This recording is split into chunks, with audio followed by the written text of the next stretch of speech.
소망을 품게 하신다, 소망을 품게 하신다라는 제목으로 말씀을 전하겠습니다.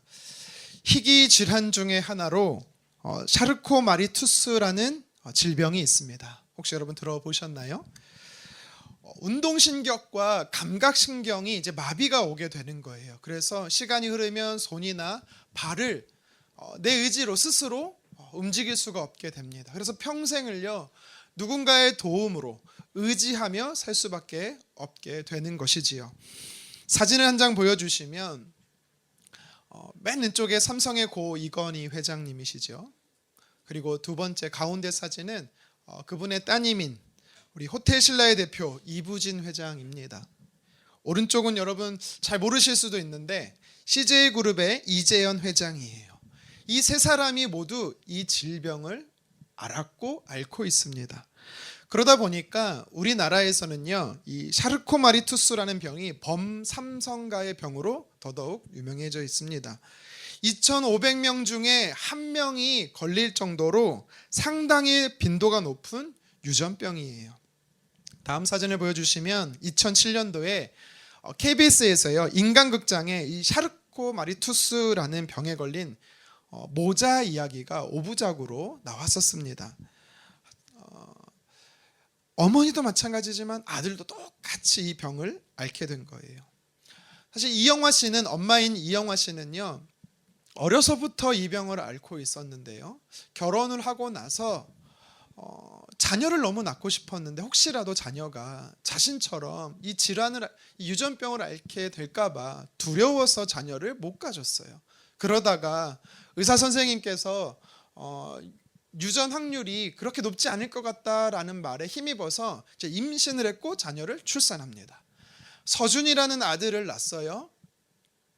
첫 돌이 됐을 때 아이가 걷기 시작하는 거예요. 너무 기뻤습니다. 정상 아이구나, 질병이 없구나. 세 돌이 되었을 때는요, 뛰어다니는 겁니다. 이제는요, 염려라는 근심이 다 사라져 버렸어요. 안도감이 엄마에게 있었습니다. 그런데 서준이가 6살이 되었을 때 아이가 이상한 행동을 보이기 시작하는 거예요. 걷다가 갑자기 주저앉아요. 일어나더니 갑자기 넘어지는 것입니다. 이런 모습이 계속 반복이 되니까 어머니 이영화 씨는요, 가슴이 철렁 내려앉는 것입니다. 혹시 내 아이도 나와 같은 병에 걸린 것은 아닐까?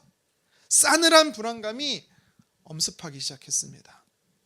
하지만 안타깝게도 서준이 역시 엄마 이영화 씨와 똑같은 희귀 질환을 겪게 되었습니다.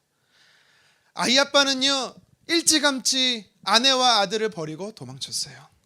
하는 수 없이 자기 몸 가누기도 힘든데 그 아들을 엄마 혼자 키워내야 했습니다. 조금씩 시간이 흐르면서요, 아이의 손과 발이 마르기 시작하는 겁니다. 평생을 남의 도움을 받아야 하고 휠체어를 타야 하는 아들의 모습을 보고 있는 어머니는요, 매일매일 마음이 무너지는 것입니다. 이분도 크리스찬 집사님이셨는데요, 날마다 죽고 싶은 심정이 드는 거예요. 절망적이었습니다. 여러분, 절망이라는 단어의 사전적 의미가 뭔지 아세요? 바라볼 수가 없다라는 뜻이에요. 모든 희망이 끊어졌다라는 겁니다. 사람은요, 오늘보다 내일 더 나을 것에 대한 기대가 있으면 소망을 붙잡아요. 그런데 오늘보다 내일보다 그 모레가 나빠질 것에 대한 전혀 보이지 않는 상황이면요, 사람은 절망합니다. 소망의 끈을 놓게 되는 거예요. 그래서 성경은 잠언 17장 22절에 우리에게 이렇게 말합니다. 우리 같이 한번 읽겠습니다. 마음의 즐거움은 양약이라도 심령의 근심은 뼈를 마르게 하느니라. 아멘. 무슨 뜻이에요? 하나님의 사람에게도요, 절망과 이 두려움의 상황에 놓여 있잖아요. 그럼 근심하게 되잖아요. 그것이 우리를 죽인다라는 거예요. 덴마크 철학자 키에르케고르는 그래서 말합니다. 사람을 죽음에 이르게 하는 것은 절망이다. 어떤 사람이 익명으로 자신의 SNS에 이런 글을 남겼습니다. 자막을 좀 보여주실까요? 숨 쉬는 것조차 부담스럽게 다가서는 허탈감에 빠져본 적 있는가? 내 존재조차 망각한 채 살아야 하는 아픔을 느껴본 적 있는가? 눈물조차 메말라서 메마른 슬픔을 본 적이 있는가? 절망이 우리 삶을 철저히 파괴한다라는 것이죠. 그래서 절망은 우리 삶의 괴물인 것입니다. 여러분, 그렇다면 이러한 절망이 누구에게 찾아올까요? 예수님을 믿지 않는 하나님의 사람이 아닌 세상 사람들에게만 찾아올까요? 그렇지 않다라는 거죠. 하나님의 사람에게도, 심지어 믿음이 좋은 사람에게도, 오늘 본문의 바울과 같이 주를 위해 헌신하고 주를 위해 섬겼던 사람에게도 이런 상황이 찾아온다라는 거예요. 올 수 있다라는 거예요. 바울은 오늘 본문의 8절에 그래서 이렇게 표현합니다. 함께 읽겠습니다. 형제들아, 우리가 아시아에서 당한 환난을 너희가 모르기를 원하지 아니하노니 힘에 겹도록 심한 고난을 당하여 살 소망까지 끊어지고. 아멘. 살 소망이 끊어진 상태에 바울이 놓여 있었다라는 사실입니다. 그러니까 절망의 상황을 겪었다라는 거죠. 드물지만 가끔 연예인들 중에서나 아니면 매스컴에서요, 집사님이, 성도님이 자살을 했다는 이야기를 접하게 돼요. 아니면 심한 우울증으로 인해 무기력증에 빠졌다라는 이야기를 접하게 되면 사실 저는 처음에 이해할 수가 없었습니다. 어떻게 하나님을 잘 믿는 사람이 이런 극단적인 선택과 결정을 할 수가 있지? 이렇게 무기력할 수가 있지? 그런데요, 아까 서두에도 소개해드린 대로 희귀 질환을 겪고 있는 그 모자처럼 일어났다가 넘어지고 또다시 힘겹게 일어났지만 또다시 넘어질 수밖에 없는 이 삶이 계속 반복되잖아요. 그러면 저도 여러분들도 그 믿음 보장할 수가 없는 겁니다. 사도 바울도 그랬어요. 바울이 8절에 뭐라고 말했습니까? 방금 읽은 말씀에서 뭐라 했어요? 아시아에서 당한 환난이라고 말하잖아요. 여기서 말하는 환난이라는 뜻이 뭔지 아세요? 이 환난이란 이 헬라어 단어의 어근이 뭔가 봤더니요, 슬리보라는 단어예요. 짓누르다, 압박하다라는 뜻입니다. 가슴에 심한 압박이 가해져 짓눌러진 상태가 된 거예요. 마치 커다란 돌로 가슴을 짓누르는 것 같아서 숨쉬기조차 숨 쉴 수 없는 상황 가운데 놓인 이 고통, 이것이 바로 환난입니다.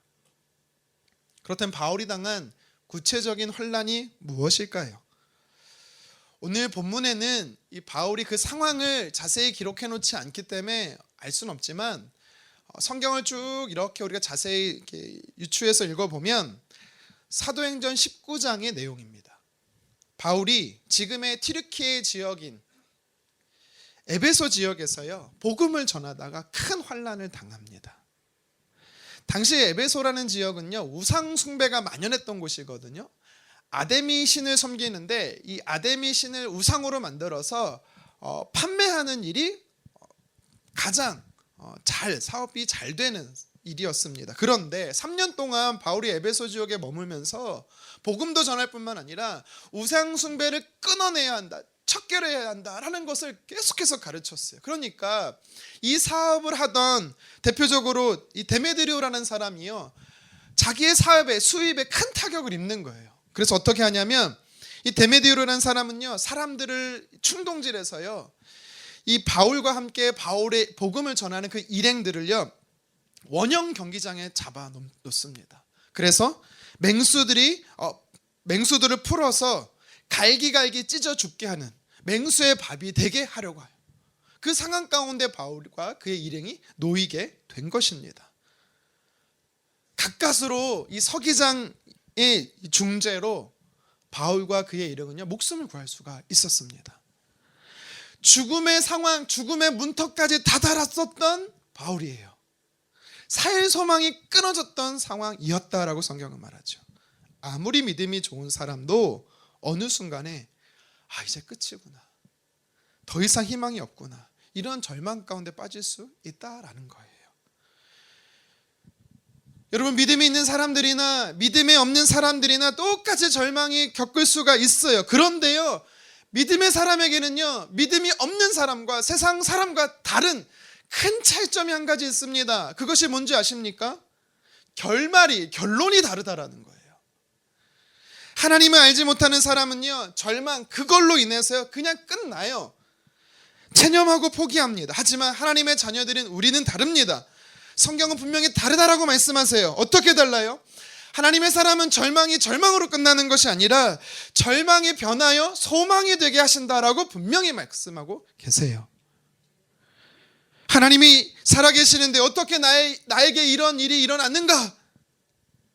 나는 예배도 잘 드리고 봉사도 섬김도 누구보다 잘하고 있는데 한 번도 믿음 안에서 신앙 안에서 멀어져 본 적이 없는데 어떻게 하나님 저에게 이런 시련을 줄 수 있습니까? 어쩌면요, 믿음의 사람이 환난을 당하면 상대적으로 더 크게 아픔을 느낄 수가 있어요. 눈물과 소리를 지르며 눈물 흘리고 온갖 소리를 지르며 하나님 앞에 원인이 뭐냐고 이유가 뭐냐고 따져 물을 때가 있을 겁니다. 마른 걸레 쥐어짜듯이 이제 더 이상 흐르는 눈물이 없을 그때쯤 그냥 도저히 하나님을 향해서요 소리낼 힘조차 없을 그때쯤, 그때 비로소 우리는요 내면에 하나님을 향한 고백을 하게 돼요. 하나님, 이 환난을 통해 제게 무엇을 말씀하십니까? 마치 두려움 가운데 숨어 있었던 제자들에게 예수님이 찾아오셔서 그들 안에 평안을 주셨던 것처럼 여전히 내 삶은 절망이지만 주님이 내 삶에 찾아오셔서 그 절망을 딛고 일어설 수 있도록 하나님 우리를 도우신다라는 사실이에요. 오늘 우리가 읽은 말씀이, 이 본문이 바로 그런 메시지를, 소망의 메시지를 주고 있는 것입니다. 하나님의 자녀들인 우리가 극심한 절망 가운데서도 살 소망을 품을 수 있는 이유가 있다라고 성경은 우리에게 말씀하는 거예요. 어떻게 가능한지 오늘 구체적으로 말씀을 통해 살펴보도록 하겠습니다. 오늘 성경은요, 첫 번째로 우리가 절망 가운데서도 살 소망을 품을 수 있는 이유가 있다라고 말합니다. 그것이 무엇이냐면 절망의 그 순간이 바로 위로의 하나님을 만날 수 있는 기회가 되기 때문이다라고 말씀하세요. 위로의 하나님을 통해 우리는 새로운 소망을 품고 다시 일어날 수가 있는 거죠. 본문 3절을 같이 한번 읽어보도록 하겠습니다. 찬송하리로다. 그는 우리 주 예수 그리스도의 하나님이시요 자비의 아버지시요 모든 위로의 하나님이시며. 아멘. 바울은요 고린도 교회 성도들을 향해서요 오늘 본문 3절 하반절에 우리 하나님은 어떤 하나님인지 알아? 나의 하나님, 너희의 하나님, 우리 하나님 바로 이런 분이야 라고 소개를 해요. 어떤 하나님이십니까? 위로의 하나님이세요. 모든 위로의 하나님이라고 선포하고 있습니다. 사실 바울은요 3절 이하의 4절부터 오늘 본문 9절까지 자신이 에베소에서 겪은 환난에 대해서요 다양한 단어로 표현하고 있어요. 우리 한번 찾아볼까요? 도표를 통해서 한번 보도록 하겠습니다. 첫 번째 모습 도표를 보시면 4절에 바울은 모든 환난 가운데 있었다라고 이야기를 합니다. 한두 가지가 아니라는 거예요. 5절과 6절에 7절에 보면 그 다음 도표 보니까 고난이라고 표현되어 있어요. 8절에는 뭐라고 표현되어 있습니까? 다음 도표를 보시면 힘에 겹도록 심한 고난이라고 이야기를 합니다. 9절은 뭐라고 말합니까? 사형선고라고 이야기를 하고 있어요. 읽지는 않았지만 10절에도 한 단어가 나오는데요, 다음 도표를 보시면 큰 사망이라고 이야기를 합니다. 그런데 오늘 말씀에 보면요 4절부터 10절까지 다양하게 표현되어 있는 모든 환난을, 살 소망을 끊어내는 이 절망적인 상황을요 압도하는 단어가 하나 나와요. 그게 뭐예요? 위로라는 것입니다. 저와 여러분의 하나님은 위로의 하나님이십니다. 창세기 28장에 보면 야곱이 그의 아버지 이삭과 형 에서를 속이지요. 장자권을 탈취합니다. 이로 인해서 형이 에서가 너무 화가 나서 야곱을 죽이려고 하니까 도망쳐요. 삼촌의 집이 있던 하란으로 도망을 칩니다. 야곱은 고향 브엘세바를 떠나 몇 날 며칠을 걸어 한 지역에 도착했습니다. 날이 저물어서 어두워지자 아무도 도와줄 수 없는 이 빈들에서 그는요 잠을 청하게 되지요. 불빛 한 점 찾아볼 수 없고 춥고 두려운 광야에서 그는 돌베개를 베고, 글쎄요 제 생각이지만 눈물 흘리며 그는 잠을 청했을 거라고 봅니다. 그런데 꿈에서요 한 가지 환상이 그에게 보였습니다. 하늘로부터 사닥다리가 내려오는데 그 사닥다리 맨 꼭대기에 서 계신 하나님의 음성이 들리기 시작하는 거예요. 그 음성의 내용이 뭡니까? 창세기 28장 15절이에요. 함께 읽겠습니다. 내가 너와 함께 있어 내가 어디로 가든지 너를 지키며 너를 이끌어 이 땅으로 돌아오게 할지라. 내가 내게 허락한 것을 다 이루기까지 너를 떠나지 아니하리라 하신지라. 아멘.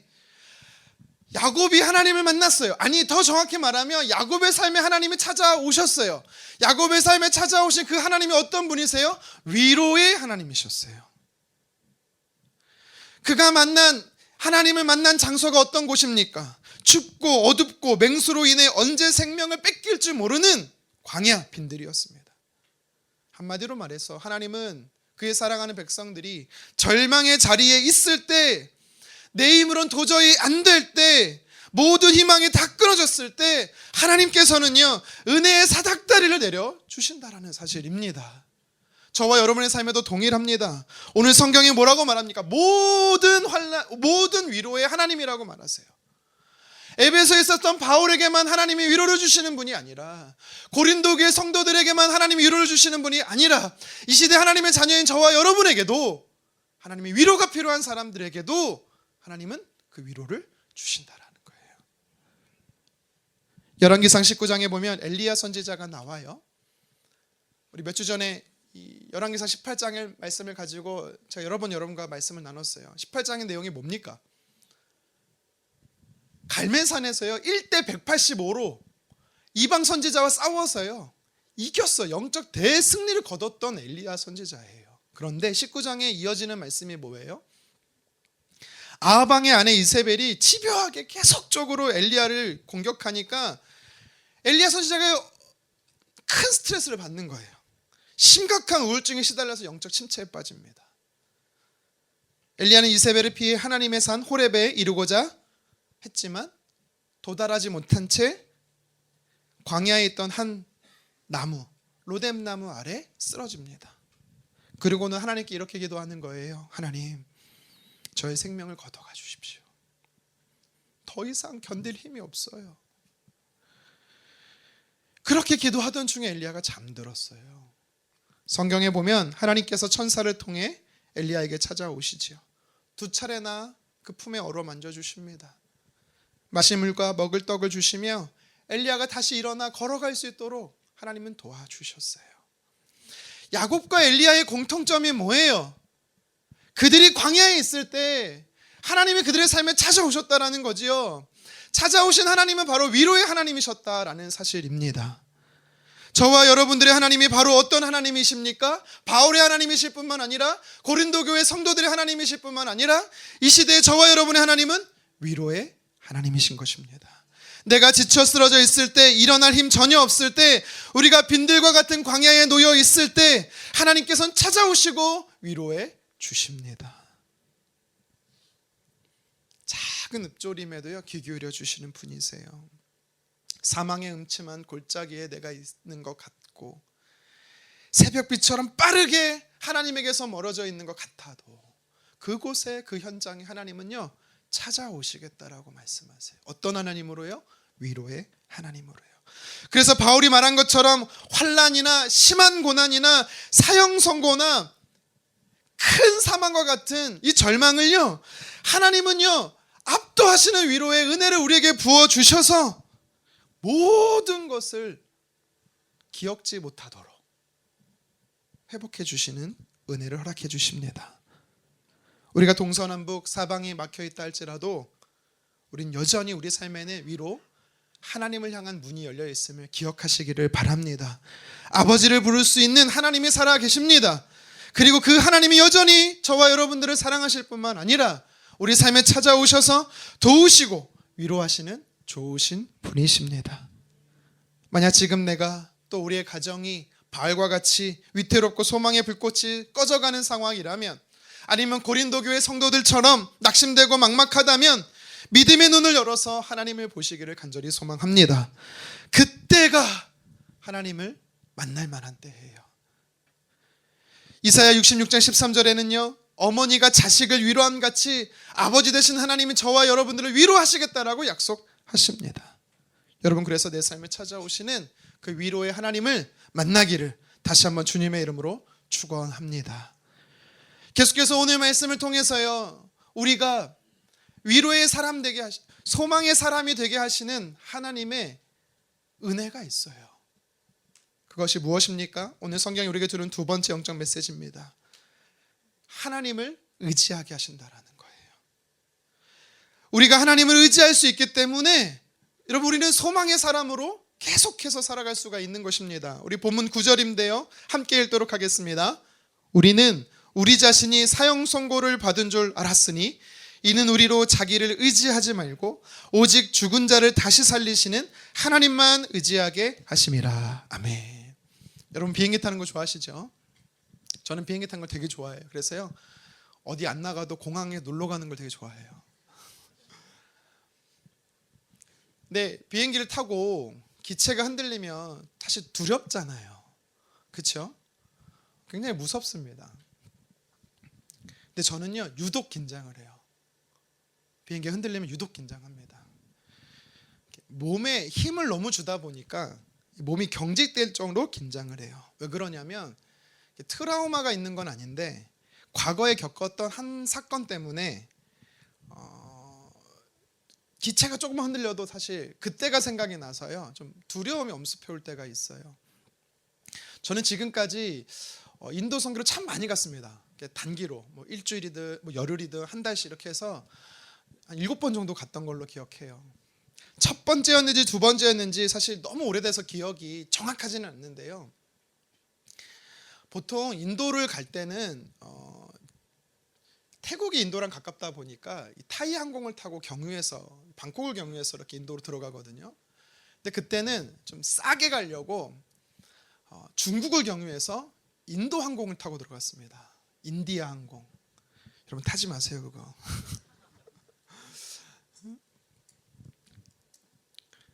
새벽 비행기라 잠을 자고 있었거든요. 근데 너무 기체가 흔들리니까 깨버린 거예요. 이게 조금 흔들리는 정도가 아니라 마치 영화에서 보는 것처럼 막 이렇게 위태롭게 흔들리는 겁니다. 위아래로. 벨트를 매지 않으면 마치 튕겨나갈 정도로. 여러분, 놀이공원에서요, 열차를 타면은 막 오른쪽으로 쏠렸다가 막 왼쪽으로 쏠렸다가 그런 거, 내 의지와 상관없이 쏠리는 거 있죠. 마치 그렇게 흔들리는 거예요. 저 말고도 한국 사람이 있었는데요, 엄마! 어떤 여성분이 막 엄마를 찾는데 저도 엄마가 보고 싶었어요. 근데 무서워하는 거는요, 승객만이 아니라 승무원도 그랬어요. 그러니까 승무원들이 좀 침착하면 덜 무서울 텐데, 여러분 혹시 그 춤추는 풍선 인형 알죠? 막 이렇게 바람 때문에 막 흔들리잖아요.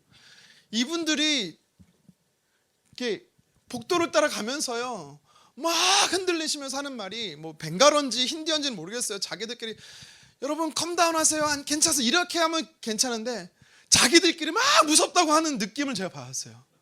와, 제가요, 여러분 평소 박력 있는 테토남이거든요. 근데 비행기만 들리면 소극적인 애견남이 돼요. 제가 그때요, 태어나서 가장 많이 하나님을 부르짖었습니다. 뭐 제 육체의 질병이 있는 그런 상황에서, 아니면 뭐 자녀가 뭐 장애 판정을 받았을 때, 그때도 아니었어요. 비행기에서 추락할까봐 너무 무서운 나머지 하나님을요, 속으로는 엄마, 겉으로 누가 엄마를 부르지만 저도 아버지, 하나님 아버지 부르고 싶었지만 그럴 순 없고, 숨쉬지 않고 경직된 몸으로 앞에 의자를 꽉 잡고 하나님, 속으로만 얼마나 불렀는지, 그렇게 하나님을 의지했던 적이 없습니다.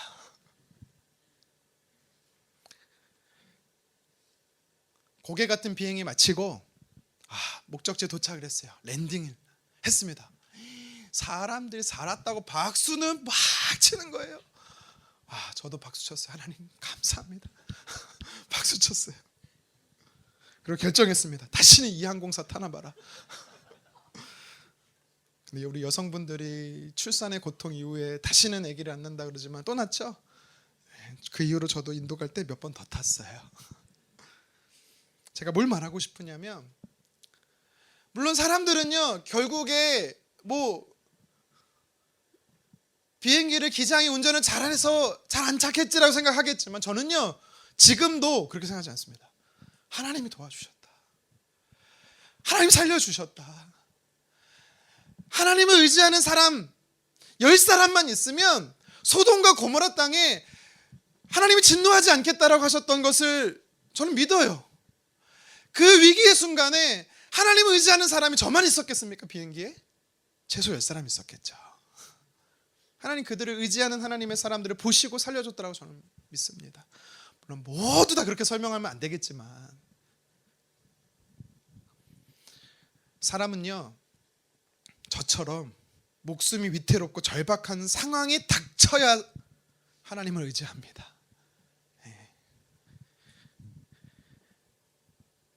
절박한 상황에 직면할 때 비로소 몸이 갈라질 것 같고 숨이 끊어질 것 같은 상황에 놓였을 때, 절체절명의 위기에, 그때 하나님을 의지해요. 여러분 괜찮아요. 그때라도 하나님 의지하십시오. 아수르의 수도 니느웨로 가라, 그들에게 구원의 회개를 선포하라, 하나님이 요나 선지자에게 말씀하지요. 하지만 요나는 불순종합니다. 도저히 이해할 수가 없는 거예요. 어떻게 해요? 정반대인 다시스로 도망치지요. 하지만 하나님께서요 풍랑을 일으켜서 지중해 바다에서 요나를요 바다에 던져버리십니다. 그 위기의 순간, 절망의 순간 요나가 어떻게 합니까? 고기 뱃속에서 하나님 앞에 회개하죠. 하나님 잘못했습니다. 하나님을 의지합니다. 하나님을 의지했더니 다시 하나님이 그 요나 선지자에게 기회를 주시잖아요. 하나님께서 이스라엘 백성들을 출애굽시키셨어요. 출애굽한 이스라엘 백성들이 가나안 땅으로 가장 빨리 갈 수 있는 지름길이 있습니다. 해안선을 따라서요 가나안 땅에 들어가면 보름이면 충분히 들어갈 수 있는 시간이었어요. 그럼에도 불구하고 하나님께서는요 이스라엘 백성들을 그렇게 인도하지 않으시고 광야로 인도하세요. 왜 그랬을까요? 그 이유가 신명기 8장 2절에 나와요. 우리 같이 말씀 한번 읽어보도록 하겠습니다. 내 하나님 여호와께서 이 40년 동안에 내게 광야길을 걷게 하신 것을 기억하라. 이는 너를 낮추시며 너를 시험하사 내 마음이 어떠한지 그 명령을 지키는지 지키지 않는지 알려 하심이라. 아멘. 하나님께서 이스라엘 백성들을 40년의 광야길로 인도하신 이유가 뭐래요? 하반절의 말씀에 보면 말씀을 지키는지 지키지 않는지 몰라서 그런 게 아니에요. 하나님이 이스라엘 백성들의 마음을 몰라서 그런 게 아니라 이스라엘 백성들이 삶 속에서 하나님을 의지하도록 그렇게 인도하셨다라는 거예요. 여러분 오해하지 마십시오. 일부러 하나님이 그럼 고난을 주시나? 환난을 주시나? 그런 뜻이 아니고, 하나님은 본성적으로, 하나님 성품적으로 그의 사랑하는 백성들에게 늘 좋은 것만 주시는 분이에요. 주실 수밖에 없는 분이세요. 쉽게 말하면. 그런데도 불구하고 고난을 허용하실 때가 있어요. 그 이유가 뭐냐면요, 저와 여러분들의 본성 때문에 그래요. 육신을 따라 살려고 하는 본성 때문에.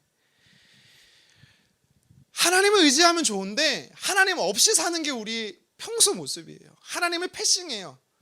주도권을 하나님께 드리지 않고 내가 원하는 뜻대로 사는 것이 우리의 정말 독종 같은 기질이에요.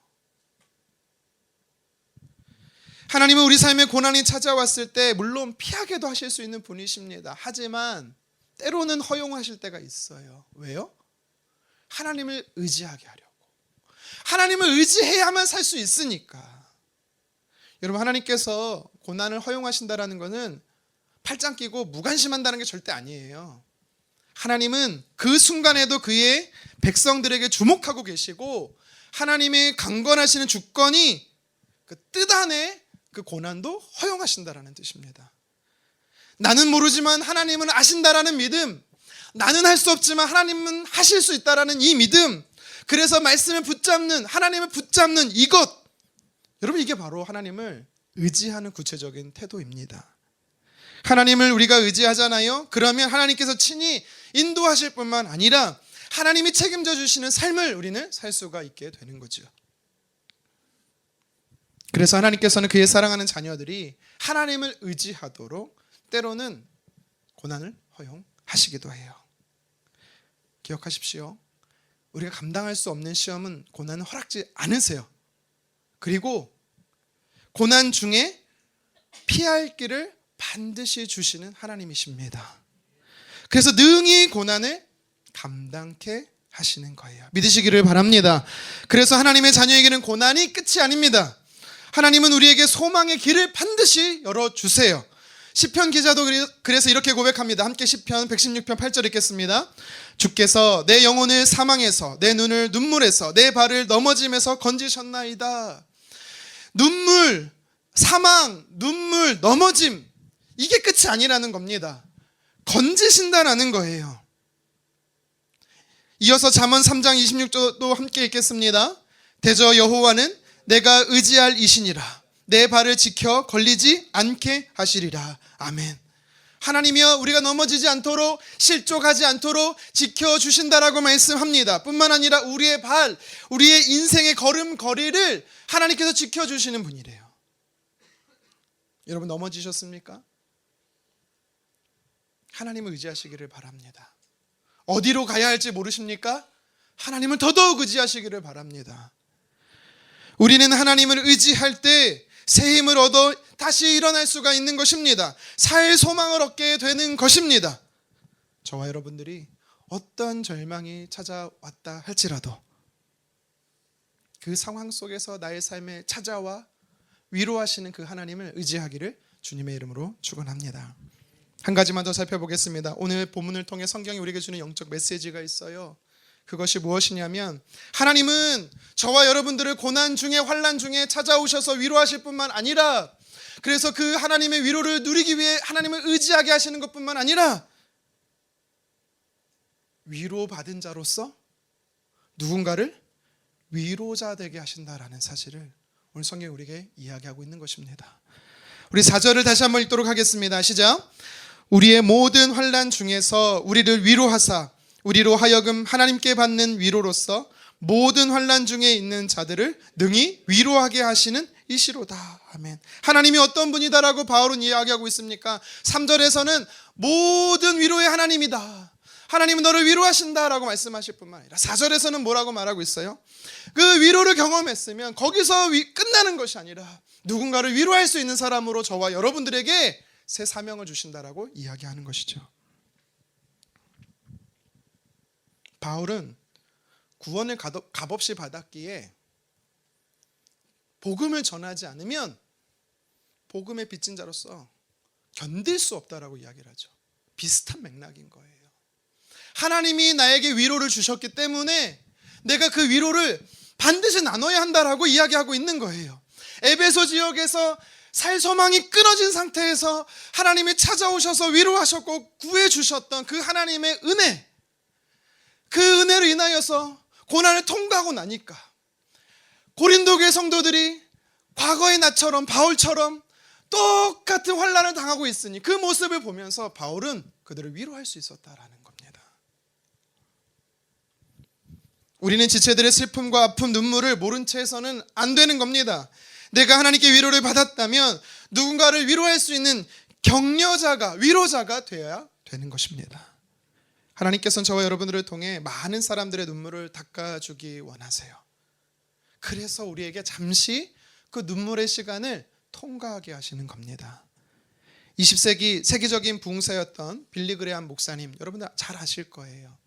사진을 좀 보여주시겠습니까? 이분이 이런 말을 했어요. 하나님께서 단지 우리를 위로하시기 위해 우리를 위로하는 게 아니라는 거예요. 우리로 위로자 되게 하시기 위해서 우리를 위로하신다라는 겁니다. 오늘 바울이 했던 표현을 똑같이 이야기하고 있는 거예요. 하나님은 1차적으로 저와 여러분들을 그 환난에서 건지려고 위로하십니다. 그런데 그 단순히 환난을 통과하기만을 위해서 우리를 위로하시는 게 아니라는 거예요. 위로를 경험한 자를 통해서 나처럼, 과거의 나처럼 환난과 슬픔 가운데 있는 자들이 있다라면 그들에게 하나님의 위로를 하나님 흘려보내게 하시도록 우리를 위로하신다라는 사실입니다. 하나님은 저와 여러분들을 통해서 또 다른 하나님 나라의 백성들, 시리에 빠져 있는 자녀들을 위로하는 사명을 우리에게 주셨어요. 우리는 다른 지체들을 정죄하거나 시기하거나 질투하는 존재가 아닙니다. 우리는 그런 자격도 없어요. 진짜 우리의 정체성이 뭔지 알아요? 위로자예요. 위로자. 어려운 일을 당한 성도, 투병생활 중에 있는 환우, 슬픔 당한 지체들을 따뜻한 말과 사랑의 말로 우리는 격려자, 위로자가 되어야 합니다. 2019년도 다니엘 기도회 11차 강사님으로 이관희 집사님이 내정되어 있었어요. 한번 사진을 보여주시겠습니까? 왼쪽에 남성분이 이관희 집사님이에요. 그런데 그 해 2019년도 11차 강사로 이관희 집사님이 못 오셨어요. 왠지 아십니까? 누가 왔냐면 오른쪽에 있는 아내 되는 오은주 집사님이 오셨어요. 물론 아시는 분도 있겠지만 이관희 집사님이 대장암 4기로 소천했기 때문에 그렇습니다. 당시 공중파에서 교회 오빠로 이관희 집사님이 소개된 적이 있었어요. 아내 집사님과는 과외 선생님 그리고 학생으로 만나서 이제 오랜 연애 끝에 이제 부부가 됐습니다. 3년 만에 예쁜 딸을 출산했는데요.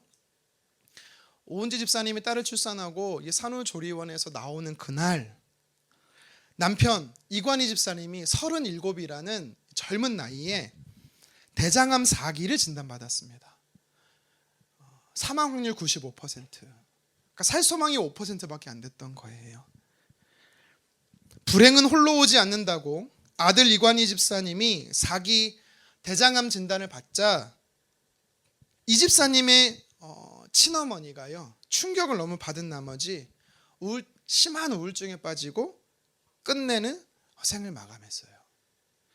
시어머님이 그렇게 죽은 지 5개월 후에 남편 이관희 집사님이 암투병 생활 중에 아내 오은주 집사님마저 혈액암 4기를 판정받습니다.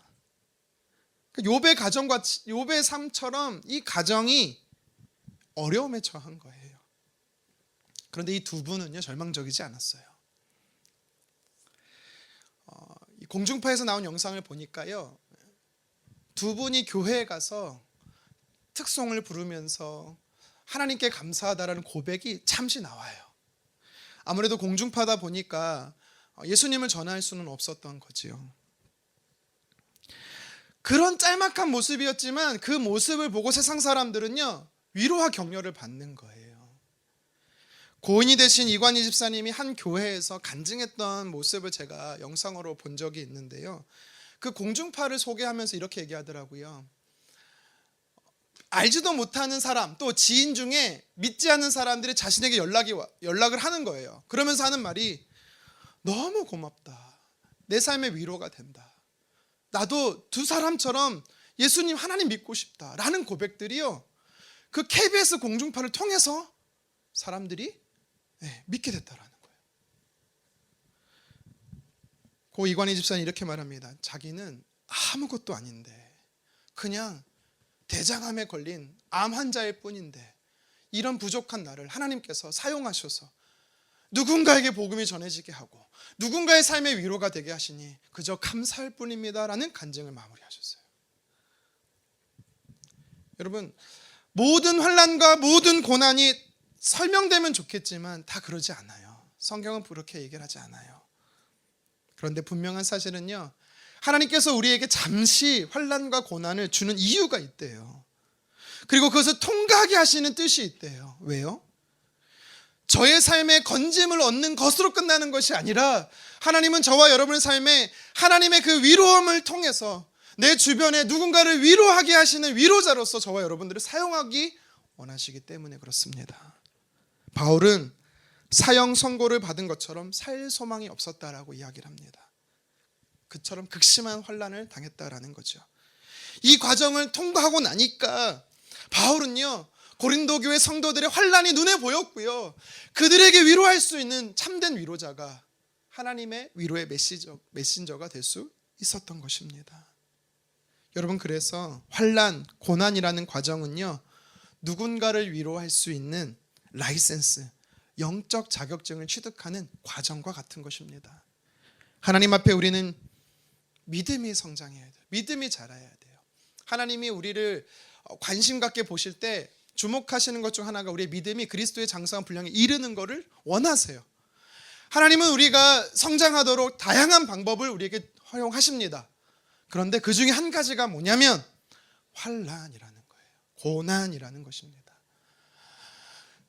굳이 여러분 환난과 고난을 만들 필요가 없어요. 하지만 그래도 찾아왔다면 여러분 기억하셨으면 좋겠습니다. 이것을 하나님이 통과하게 하신다라는 거예요. 왜 통과하게 하십니까? 과거의 나처럼 아픔과 슬픔 가운데 있는 지체들을 하나님의 마음으로, 하나님의 사랑으로 위로해 줄 수 있는 자가 되게 하시기 때문인 것입니다. 말씀을 정리하겠습니다. 성경은 하나님을 기쁘시게 하는 하나님의 자녀들, 성도들의 삶에는요, 고난이 많다라고 이야기를 합니다. 예수님 믿기 싫죠? 고난이 없다라고 말하지 않아요. 예수님을 믿는다고 해서 고난이 면제되는 게 절대 아닙니다. 도리어 하나님을 잘 믿고 잘 믿으려고 하니까 더더욱 힘든 일, 고난이 많다라고 이야기를 해요. 왠지 아십니까? 세상 속에서 빛과 소금으로 살아내려고 하니까, 신앙의 정도를 거르려고 하니까 협착한 길이 우리에게 주어져서 그래요.